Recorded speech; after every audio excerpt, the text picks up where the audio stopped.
Well, first of all, let's reflect back on Nasrallah's speech that he gave, I think, on October 9th, 2 days after.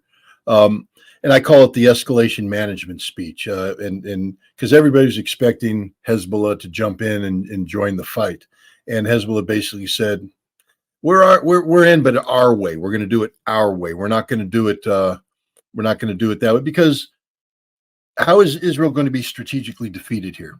Israel set the parameters of victory being the destruction of Hamas. I think Larry and I agree. Hamas is won. They're not going to be destroyed. So Israel's already lost this war. Plus, if you're Hezbollah, your goal is the creation of a Palestinian state. So you got to keep the whole world's focus on that problem set, and it's working against Israel. The whole world is rallied behind it. The last thing you want to do is expand this conflict because now suddenly the Palestinian issue is not the only issue. In fact, it's going to be put on the back burner as you deal with bigger regional issues like war with Iran. That's a bigger problem set than the Palestinian issue. So you don't want to expand this conflict. So you've seen a lot of escalation management, but it's been done very cleverly.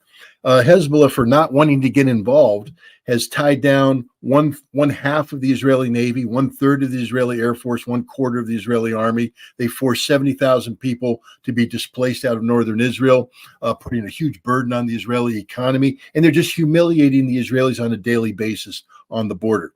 And here's the thing. You think Hamas has tunnels. Hezbollah has tunnels, better tunnels, deeper tunnels, longer tunnels. You know that tunnel that the Israelis dug up? It's amazing. Right at I think it's the Eretz crossing. And suddenly 400 meters from the crossing, how far along are we? 70 some odd days in this conflict. And they go, oh my God, the biggest tunnel imaginable that you can literally drive a car through is right here. Wait a minute. You guys didn't find that tunnel until now? That tunnel is small compared to the tunnels that Hezbollah has carved into northern Israel. When the time comes, Hezbollah will seize northern Israel. There's nothing the Israelis can do to stop it. They will take Kiryat Shimona. They will take other towns. They will take the Galilee. Israel can't stop them. But Hezbollah doesn't want to do that right now. Hezbollah has let it be known that they can do that, and they will do that if called upon. And this is why you're seeing Israel hesitate, because you've got all the chest thumping guys saying we need to go in and kick Hezbollah's butt. Israel proved that they can't kick Hezbollah's butt. They tried it in 2006. Didn't work. Hezbollah has gotten even better. They've become combat hardened with a decade plus experience in Syria. So there's nothing the United States can do. What, you think American pilots and American airplanes dropping American bombs are going to do a better job than Israeli pilots and American airplanes dropping American bombs? No. First of all, our pilots aren't that good anymore. We just don't train that well. Training is expensive. When was the last time we did a real honest to God, air attack against somebody with an integrated air defense or somebody has the potential of doing that? Yeah. Not in a long time. Our pilots don't know how to fight. And so we'd be going through a learning curve that'd be unreal. And then we'd get humiliated because it's not stopping anything. And you think Americans, when Hezbollah moves into northern Israel, you think Americans are going to drop bombs on Kiryat Shimona? You think Americans are going to drop bombs on Israel? Ain't going to happen. See, Hezbollah isn't going to sit in southern Lebanon and let the fight come to them. Hezbollah is going to take the fight to northern Israel. And now the Israelis are going to have to bomb their own cities, bomb their own people. America will stay out of that fight because we are not going to bomb Israel. Hezbollah's thinking. They know this. If I know this, Israel knows this. America knows this. That's why I'm not too worried about an expansion of the fight, because Israel knows they'll just get, I was going to use a bad word, they'll get beat up. Now we come to the Houthi. This is very rude of me, but every time when I think of the Houthi, I just think of, some wild dudes from Mad Max, just yelling charge and go, because they just sort of, on October 19th, they just appeared. The Houthi just woke up and said, screw it, launch. And everybody's like, what the heck just happened? The Houthi just fired on Israel. Did that really happen? Houthi, hell yeah, that happened. We're going to do it again. Launch, launch, launch. And then they say, screw it, take a ship. fly helicopters out there, take everybody go, what the hell's going on? What are the Houthi doing? And then the Houthi just say, we're going to shut it all down. And they have. They've effectively closed I can't say the word, the Man el Bab Straits, that little narrow piece of water between Yemen and Djibouti.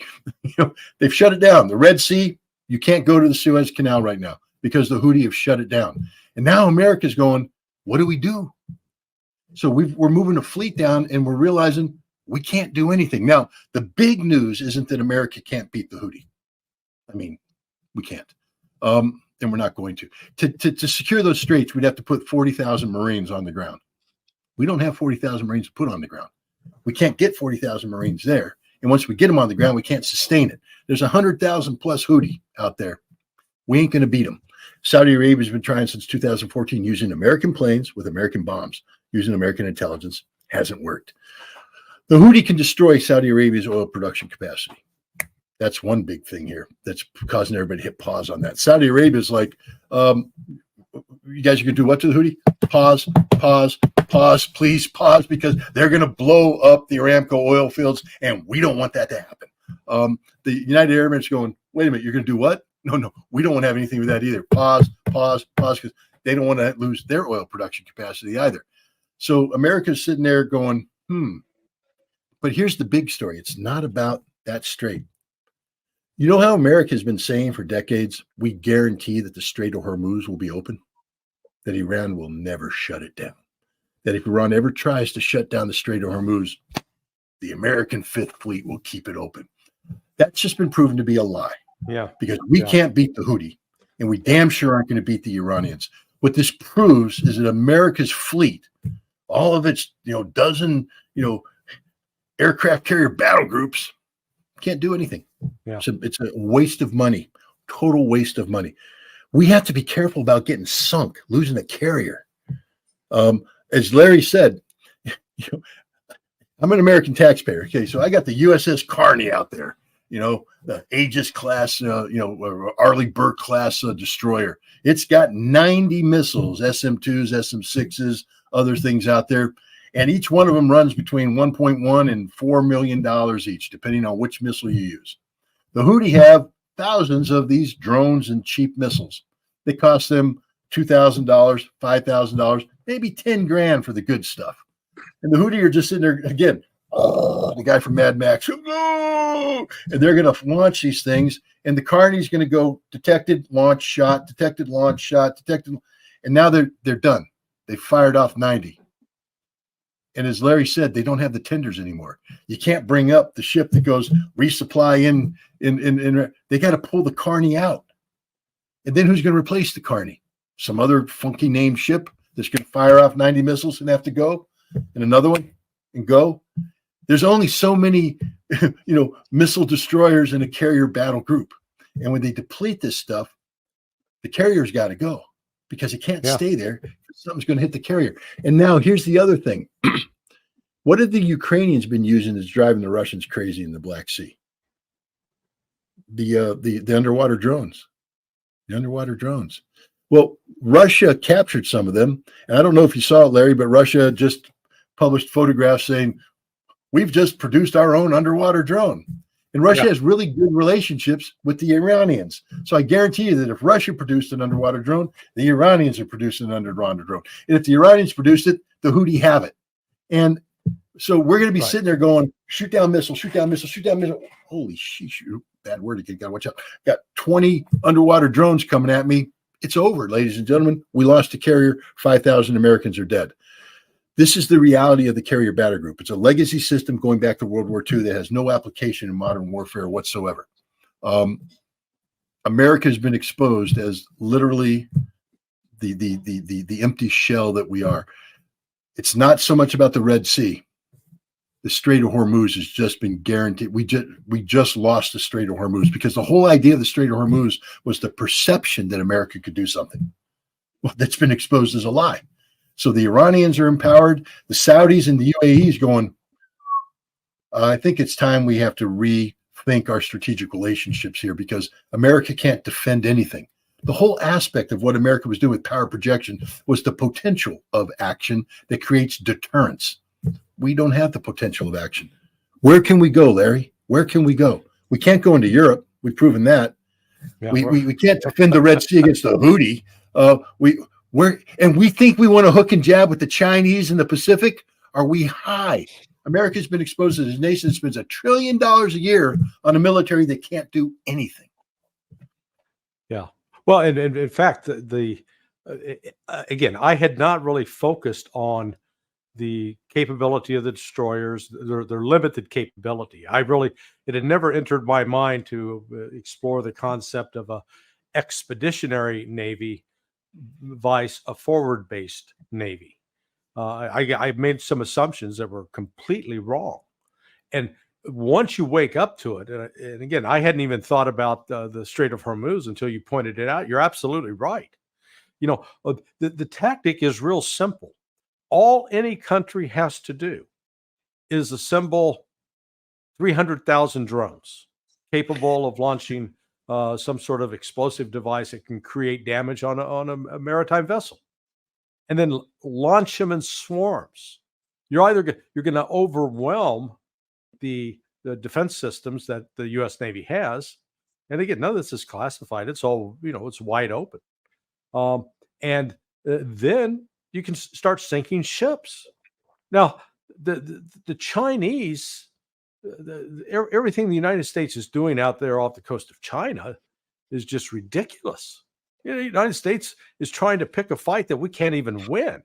We can't even finish it. So, one of the articles I linked to into my piece was called "Rebalance the Fleet Toward Being a Truly Expeditionary Navy." That was eye-opening. And that was just published in September of 2023. So what we've got is the phrase I've used before. The United States has the most expensive military in the world. We've got one of the most expensive, least capable navies in the world. That's the shocker. And Scott, what do you think? Why do you think they're delaying? Yeah, I mean, at this point, Yemen has done everything that in normal times when we thought we had an expeditionary navy, we would have already launched. And we're not launching. Why do you think that is? Well, first of all, because again, it's if you went in the ring with Mike Tyson, all right, I'd be out of breath from running. Yeah, when he hits you, you're expecting to die. So imagine you're going in the ring with Mike Tyson. And oh God, and he just lines up and he hits you, and it's nothing. You're like, what the hell? Hits you again, nothing. Yeah, you hit him, he's hurting. You're like, I got this. See, America's Mike Tyson, but without the punch. Yeah, we've more. That's America. We don't want to act because the second we act, we're exposed as a fraud, and all that deterrence goes away. Again, coming back to what Tony Blinken said, we have to deal with China from a position of strength. He just said that.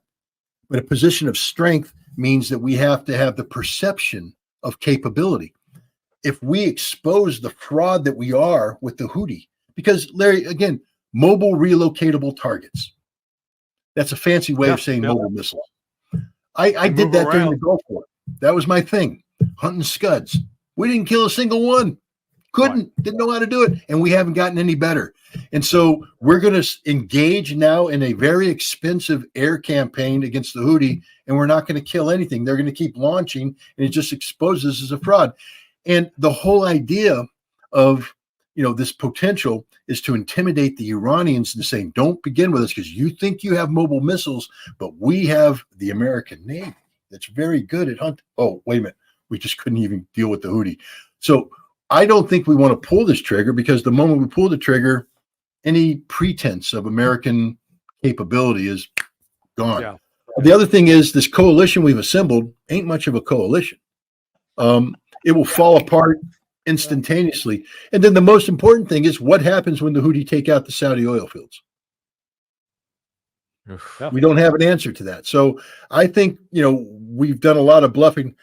The smart thing for the United States at this point in time would be literally, look, we made a decision. We're going to let the Israelis kill as many Palestinians as possible.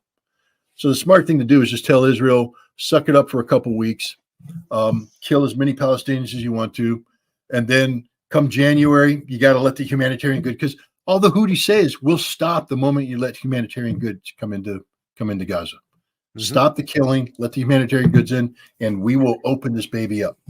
But what we're going to do now is empower the Houthi to come up with different terms, because now the Houthi look around saying, wait a minute, we could ask for more. It's like doing one of those business negotiations and you find out that, you low bid and you could have gone for more. The Houthi are finding out that they have more leverage than they possibly, and they're still backed by the Iranians now who are going to be empowered.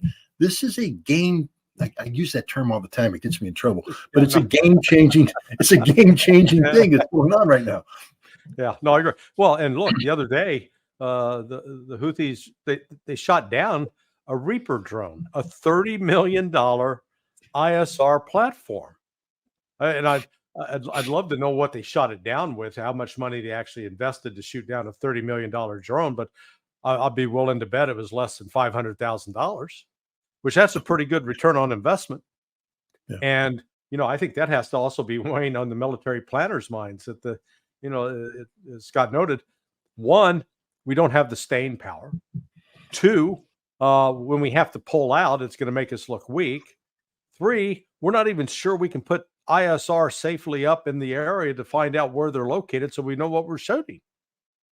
So it's not an easy task, and these damn Houthis, boy, they just won't cooperate. They won't put together fixed military bases that we can easily target. How dare they? Don't they know about that international based rules order? They're ignoring the memo. Right. With Operation Prosperity Guardian, as the United States is calling it, Scott and Larry, I think you're alluding to and directly stating this point altogether, that the U.S. military is pretty hollowed out. It's the bark, no bite. But at the same time, this is quite the bark. This is a coalition of the willing. Last time that happened in this particular conflict, it was a Saudi-led U.S. from the rear coalition that did wage a pretty disastrous and very just genocidal hell on Yemen.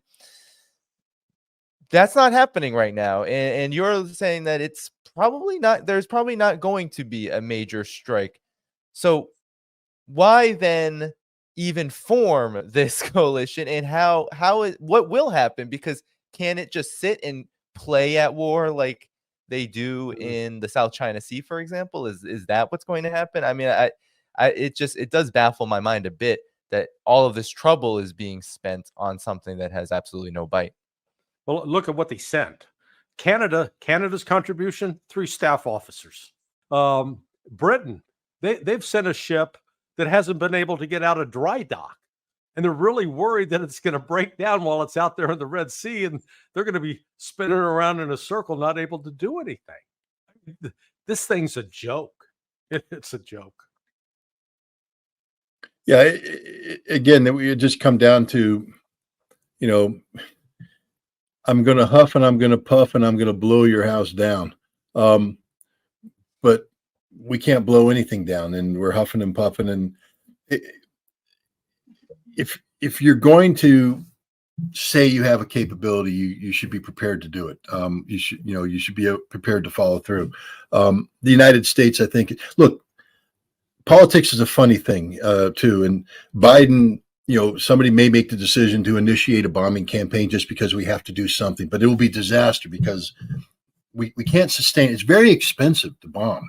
I just want people to understand that, sorting out the number of aircraft that we're going to have to sort out with sustained sorties, the fuel, the wear and tear on the aircraft, the bombs, keeping that air carrier in play, shooting down all the Houthi drones are going to be coming at them. We're going to bankrupt ourselves, and we can't keep that force in play. Hopefully, we don't lose anything. But the real thing is that we're going to find out. The Houthi will find out that we can't beat them. And then the world realizes they can't beat them. This is why I think they probably won't do it. But politics is strange. We are entering the really silly season of American politics right now. And Joe Biden's sort of in a desperate, he lost Afghanistan, he's lost Ukraine, he's losing Israel. Now you got the Houthi, which means you're going to lose Iran, which means, and China's watching this too. Basically, what we're doing in Israel is, and what we've done with Ukraine is, in a very short period of time, we've gone from the world's preeminent superpower to the laughing joke. That doesn't mean we can't kill people. Of course we can kill people. We can kill a lot of people, but we can't win. And that's the thing. We can't close the deal anymore. Yeah. Can you imagine being a Chinese intelligence analyst in February of 2022, and you were asked to assess the ability of the United States to produce and supply 155 millimeter artillery shells? I suspect that Chinese analyst, or the Russian analyst for that matter, would have projected a far greater capability with respect to what the United States could do. And that would have created some caution. And now, once they've seen with their own eyes that the United States can't do it, we can produce maybe in 1 year what Ukraine would fire in 1 month. And so all of a sudden, these countries, it's got, it was a great analogy that we had built ourselves up like the great and powerful Wizard of Oz. And it turns out we're just a short little fat guy behind a curtain that a lot of the stuff we claim we can do, we can't do. And then the real sort of audacity is we've got U.S. military planners instructing the Ukrainians on how to fight a peer-to-peer war. Now, that's like going to some guy to learn how to shoot a rifle, and the guy's never shot a rifle. So you don't want to take rifle shooting instruction from somebody that's never shot a rifle. And, the reality is there's nobody in the world that's fought a peer-to-peer battle except for Russia now. And they've got ample experience doing it. And because when you read back one of the postmortems that the Washington Post did on why the counteroffensive failed, I was stunned that when they did the exercises beforehand, they did war gaming, tabletops. They left out the assumption about, well, you don't need fixed wing aircraft to provide close air support. And you don't need that rotary wing aircraft either that can also provide close air support as well as evacuate wounded for the battlefield. We'll just take those out of there. Hello? That's like saying, yeah, I'm going to go drive the car on the freeway, only I'm going to put on a blindfold, see how I do. You're going to crash. So, it's just, this is what the failure of the U.S. military across the board, it's not just one thing. It's a layered problem. But here we go. Is there a threshold for you, and do you think there should be one for the United States government, at which the U.S. would say, let's hold off for a second in terms of civilian casualties? Is there a point at which you would start to question?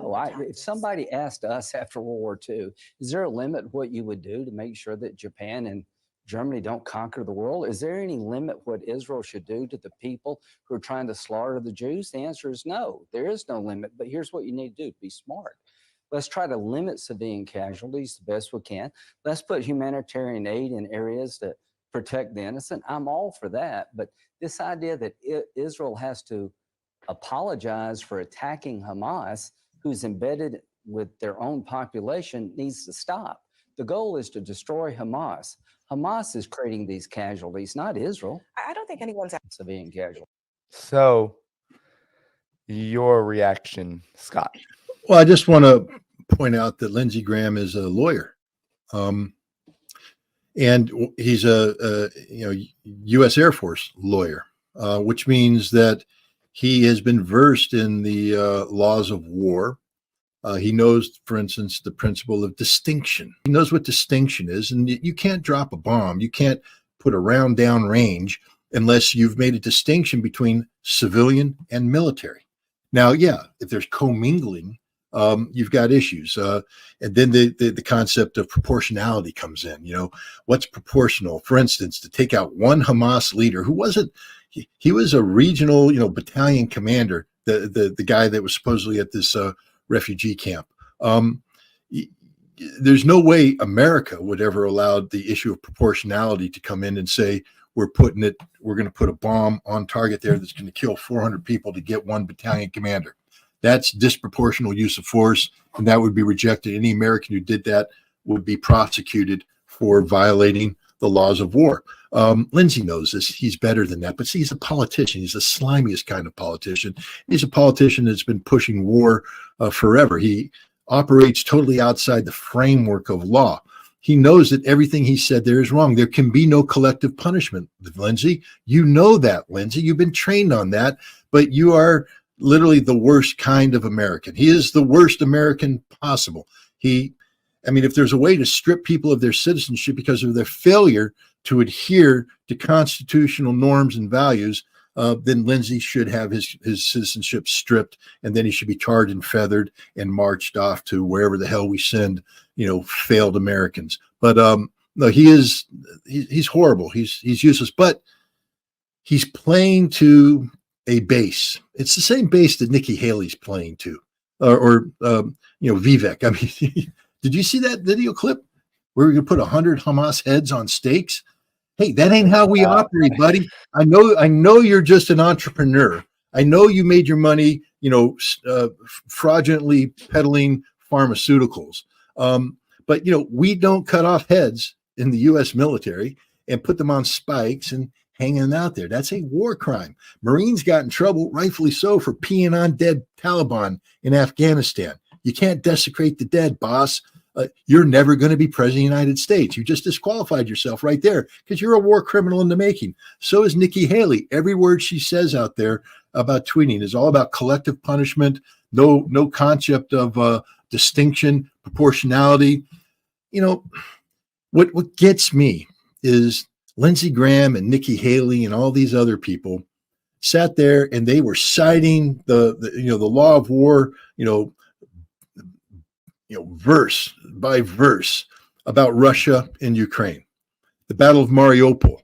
This is indiscriminate collective punishment. There's no distinction between, when actually, and again, I do know the law of war. When I studied the Battle of Mariupol, and I have by speaking to a lot of people who were there on the ground, looking at the evidence, the Russians actually carried out a textbook example on how to adhere to the law of war in the most difficult of situations. They lost a lot of guys in Mariupol they didn't need to lose because they didn't want to stand back and level a building with civilians in it. They actually assaulted forward to gain control of the basement to evacuate the civilians under fire before they went back in and cleared the building by hand. Again, under the assumption that somewhere upstairs there might be other civilians that they don't want to kill. They didn't go in there in Mariupol and level buildings. In Bakhmut, it was different.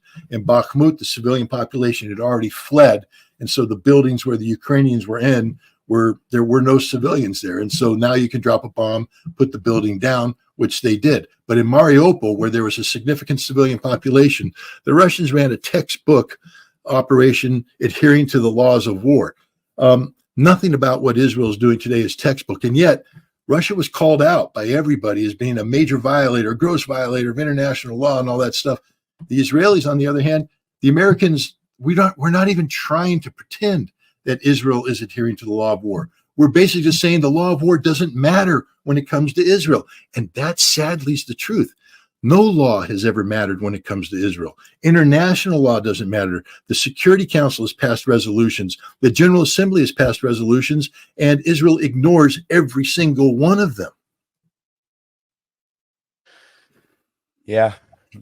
And the United States stands right by, just continuously rejecting resolution after resolution. And you see the split quite clearly with regard to where nations and countries stand on this, with China and Russia supporting humanitarian assistance, supporting an actual ceasefire, while the United States and its vassal states continue to obstruct, despite the fact that now they're kind of all have their hands, and their thumbs up there, what's trying to figure out how to get out of a bad situation. Because as I said, the public relations, and as you intimated, the public relations around this are incredibly bad. Most of even the mainstream war machine lovers, usually Joy and Reed tends to be on that side, but it seems like the tone and the mood is shifting here. Yeah, I mean, look, we I know, Danny, you want me to keep these answers short, but there ain't nothing simple in life. I think people need to understand that the U.S. wasn't always, bought and owned by the Israeli lobby.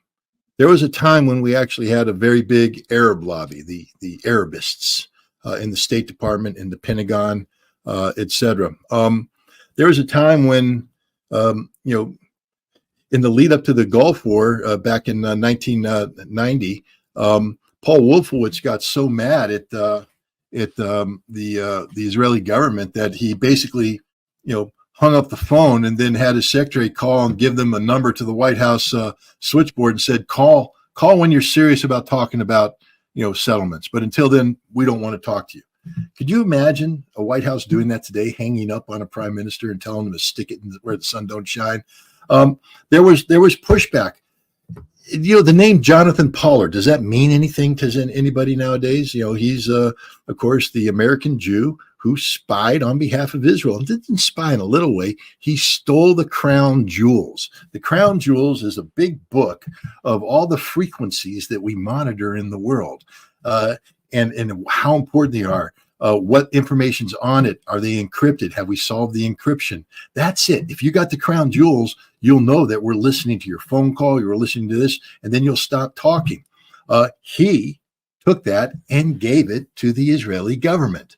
And then the Israeli government, because they're such good friends of America, sold it to the Soviets, who sat there and said, thank you very much. And we literally overnight lost billions of dollars of surveillance capability, because everything we thought we were doing, now the Soviets knew. If they kept it going, they were passing us disinformation. If they shut it down, we didn't know where they shut it down to, and now we're going blind. So Jonathan Pollard did that on behalf of the state of Israel. That created a lot of animosity in a big section of the American government. And so there was always this pushback. And at that time, the pro-Israeli lobby had to become very aggressive and very innovative in their tactics.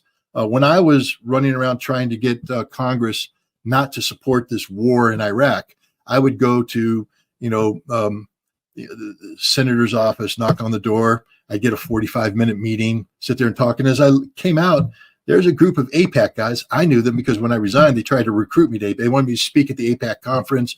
They offered me bribes. They offered me the whole thing to join their team. All I'd have to do is say that Saddam Hussein had weapons of mass destruction. Well, I ain't going to lie.